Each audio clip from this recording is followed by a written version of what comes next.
Labias de Parrilla es un podcast en donde les damos la información justa y suficiente para que ustedes puedan pretender que son expertos en un tema y parezcan cultos interesantes cuando suelten esta labia en una reunión con sus amigos. En la labia de hoy les voy a contar de la reina que debió haber inspirado a la reina del ajedrez porque hizo lo que le dio la gana. Les voy a hablar de Cleopatra. Cleopatra fue la faraona más famosa que tuvo el antiguo Egipto y de hecho de las mujeres más famosas en la tierra. Es tan famosa que alrededor de ella se han creado miles de mitos y cuentos, como por ejemplo que se casó con sus dos hermanos menores, y esto fue real. No crean que Game of Thrones inventó eso, no, lo de casarse con hermanos es tradición de la humanidad. También se dice de Cleopatra que fue una de las mujeres más hermosas que ha existido, fue una gran estratega y que hablaba más de 9 idiomas. También se dice que ella misma se suicidó utilizando una serpiente venenosa. ¿Cuál de estas era verdad? ¿Cuál de estas era mentira? Así que para averiguarlo, agarremos nuestro sombrero, nuestro látigo de Indiana Jones y viajemos al único lugar en donde es imposible barrer la arena en la casa, Egipto. Cleopatra nació en el invierno del año 69 a.C.,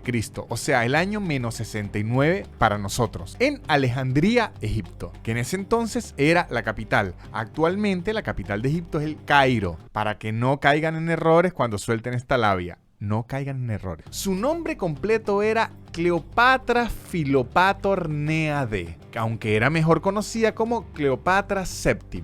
Cleopatra, su nombre, significa gloria de su padre, que sería más gracioso que significara algo como no usamos condón. Y yo sé que ustedes dirán, no, Víctor, ¿cómo va a decir en el año 69 a.C. algo del condón? Este chiste no tiene sentido. Pues entonces yo le diré, ya va, mis amigos. Esto es una labia de parrilla y vinimos a hacer chistes y a aprender, porque el condón más antiguo encontrado data del año 3500 a.C. y fue encontrado en Egipto. Entonces, las excusas para no usar condón, como es que no se siente igual, es que se me olvidó, es que es rapidito, deben tener más de 5000 años. Sigamos. El padre de Cleopatra fue Ptolomeo XII, un faraón de la era tolemaica, y su madre era probablemente Cleopatra VI. Y se dice probablemente porque en realidad se cree que la madre de Cleopatra era una egipcia de clase alta, pero tuvieron que mantenerlo en secreto porque en esa época no estaba bien visto tener hijos con egipcios. Ustedes dirán, ¿cómo es eso que no se permite tener hijos con egipcios si estamos en Egipto? Ya va, que ya les explico. Lo que pasa es que estamos hablando de una época muy específica de Egipto. O sea, es muy complicado, así que necesito que se abrochen el cinturón y vengan conmigo porque hay que viajar en el tiempo. El antiguo Egipto es una de las civilizaciones más antiguas de la humanidad. Es tan antigua que si hiciéramos una labia de parrilla solo de hablar del antiguo Egipto, esto duraría horas y horas y el editor se moriría porque para hacer los cortes estos se le caerían las manos. Pero voy a intentar hacer un resumen, así que esto va algo así. Los primeros rastros de la civilización egipcia datan de unos 6000 años antes de Cristo. Es decir, los egipcios y su civilización vivieron 3 veces más que lo que nosotros hemos vivido después de Cristo. Es más, las pirámides de Egipto se construyeron aproximadamente 2500 años antes del nacimiento de Cleopatra. O sea que cuando Cleopatra nació, ya las pirámides eran antiguas, eran reliquias, ya eran viejas. Otra referencia para entender lo extensa y duradera que fue la civilización egipcia es que, por ejemplo, Tutankamón, el faraón más famoso de Egipto, vivió 1200 años antes de Cleopatra. Así que bien, de estos 6000 años de la civilización egipcia, ¿en qué época de Egipto se encuentra la querida Cleopatra? Ella se ubica en un periodo llamado el periodo helenístico de Egipto, que es un periodo que inició en el año 322 a.C. con la conquista de Alejandro Magno de Egipto y termina con la muerte de Cleopatra. Entonces ven, ahora tenemos que hablar de Alejandro Magno. Tras la conquista de Alejandro Magno, Egipto pasó de ser un imperio independiente a formar parte de otro imperio más grande, que era el imperio de Alejandro Magno. Y aunque Alejandro Magno no le puso un nombre a ese imperio como tal, Alejandro era el emperador de distintos imperios. Era el emperador del imperio macedonio, era el emperador del imperio persa y luego de la conquista de Egipto fue su emperador. Básicamente, él en vez de convertir todo en un gran país, se hacía presidente de cada país, lo cual me parece una excelente idea porque si va a la quiebra uno, él dice, ay bueno, aquí me quedan otros dos. Es como si cada imperio de Alejandro Magno era su Horrocruz, había que destruirlos a todos para acabarlos. Spoiler alert, lo hicieron.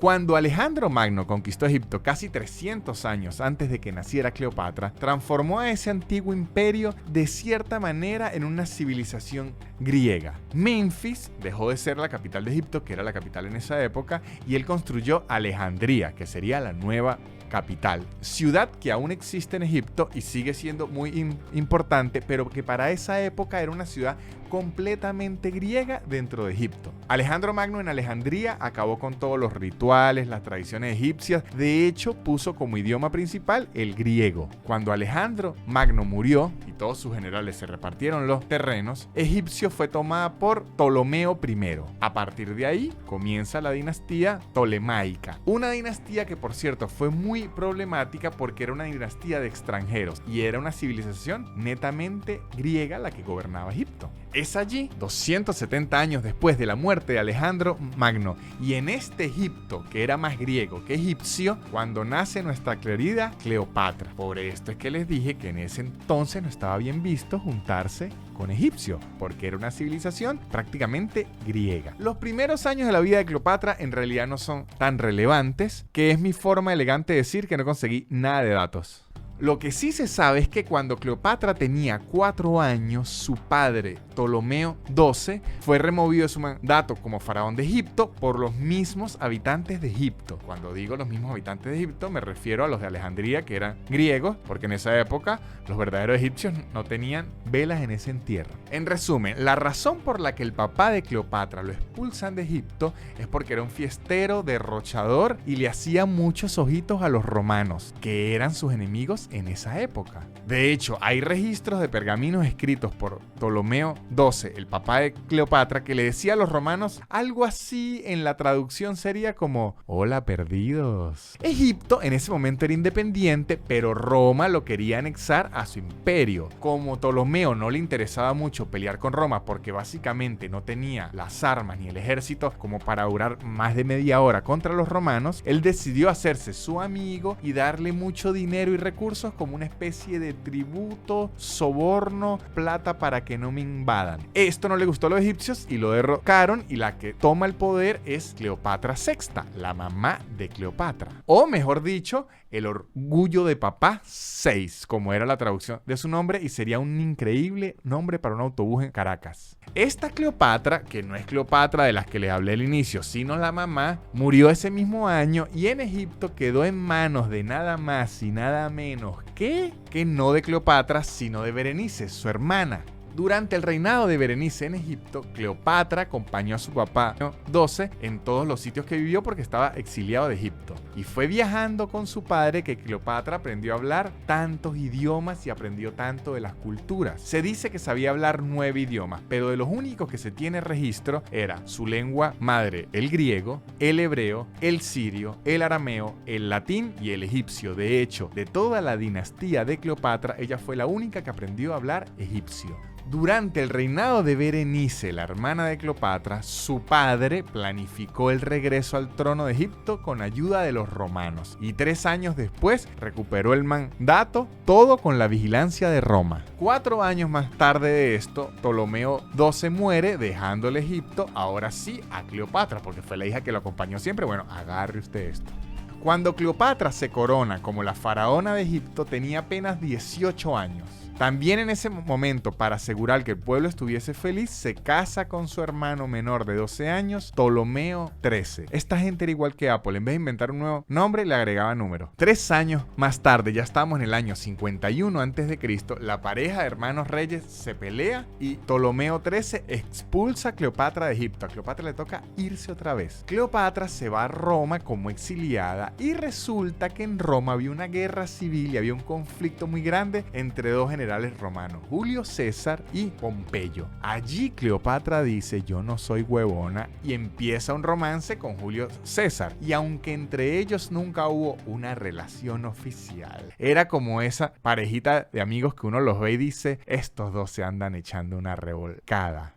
Julio César, su amigo, ayuda a Cleopatra a retomar Egipto y con el ejército romano invaden Alejandría y asesinan a Ptolomeo XIII. Durante esa guerra ocurrió una de las tragedias más importantes en la historia, que fue el incendio de la biblioteca de Alejandría. Este hecho es muy importante porque se perdieron lo que se cree eran todas las copias de todo lo que alguna vez se escribió en el planeta. Era la biblioteca que el imperio de Alejandro Magno había recolectado a través de toda su conquista, ya que durante 300 años todos los barcos que pasaban por Alejandría estaban obligados a entregar todos los pergaminos y escritos a la biblioteca. En la biblioteca los copiaban y los regresaban a los barcos. Esto quiere decir que probablemente en ese incendio se perdieron miles de años de historia escrita. Es como si ahorita se borrara el 80% de la internet. Que ojo, este fue el primer incendio importante de la biblioteca, porque 600 años más tarde fue quemada de nuevo, lo que me da la sospecha que en esa biblioteca estaba todo el conocimiento del mundo, excepto el conocimiento de evitar incendios. Julio César instala de nuevo a Cleopatra en Egipto y para volver a mantener el reinado feliz la casa con su otro hermano menor, Ptolomeo XIV. Lo que podemos saber es que a los egipcios lo que les fascinaba era tener a dos hermanos casados. De este matrimonio, Cleopatra tuvo un hijo llamado Cesarión, que nadie, pero nadie, absolutamente nadie creía que era hijo de Ptolomeo.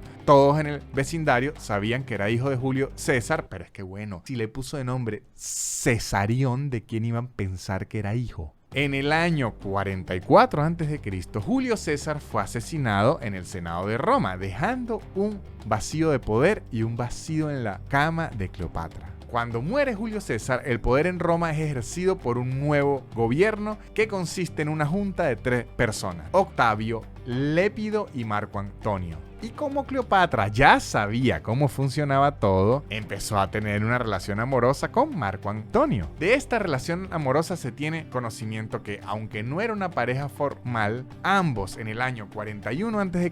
crearon una sociedad llamada el Club de la Borrachera, que suena a grupo de WhatsApp de amigos, pero que básicamente consistía en tener orgías, que es lo que muchos grupos de WhatsApp de amigos quisieran hacer. Básicamente se encerraban en palacios a tener orgías y orgías y orgías con sus invitados del club y los esclavos que ellos elegían. Que por cierto, Marco Antonio no tardó en pelearse con Octavio, el otro líder de Roma, y tuvieron una guerra que duró aproximadamente 8 años. En el año 33, Octavio se cansó que no lo invitaran al Club de las Orgías y decide invadir Alejandría. Marco Antonio cree que Cleopatra está muerta y se suicida, pero no estaba muerta, estaba de parranda huyendo de Octavio, que había pedido su cabeza, y en esos tiempos cuando alguien pedía su cabeza literalmente. 3 años más tarde, ya en el año 30 a.C., Octavio intentó llevarse a Cleopatra a Roma como prisionera para humillarla y asesinarla ya, pero Cleopatra, por orgullo y para que no usaran su imagen para humillar al pueblo de Egipto, se decide suicidar con un ritual egipcio que consistía en dejarse morder por una cobra o aspid egipcia. Octavio aprovechó la muerte de Cleopatra para matar a Cesarión, el hijo que obviamente era de Julio César, por si las moscas, porque él era uno de los que se podía disputar el trono del Imperio Romano. Con la muerte de Cleopatra se termina lo que se llama el periodo helenístico de Egipto y la dinastía tolemaica, y también acabó con lo que se podría conocer como la antigua civilización egipcia. En ese mismo año de la muerte de Cleopatra, Egipto se convirtió en parte de territorio romano oficialmente, y 3 años más tarde Octavio se convierte en el primer emperador romano con el nombre César Augusto. Y ustedes se estarán preguntando, todos estos cuentos de historia increíbles, pero ¿dónde está la parte que Cleopatra se bañaba con leche? Sí, Cleopatra se bañaba con leche de burra para mantener su piel bella, y es muy importante que quede claro que era leche de burra, no de burro. La del segundo es mucho más difícil de ordeñar. Así que, ¿qué aprendimos hoy, mis labieros de parrilla? Pues primero, que Cleopatra lo único que tenía de egipcia era el pasaporte, y lo segundo es que si un enemigo te quiere derrocar, quizás no sea la mejor idea andar todo el día metido en una orgía. Así que ya saben, mis muchachos, si están en una parrilla y alguien les pide que prendan el carbón, ustedes les dicen que después de los 2 incendios de la biblioteca de Alejandría ya no quieren saber nada del fuego, así que disculpen, ustedes no lo pueden hacer.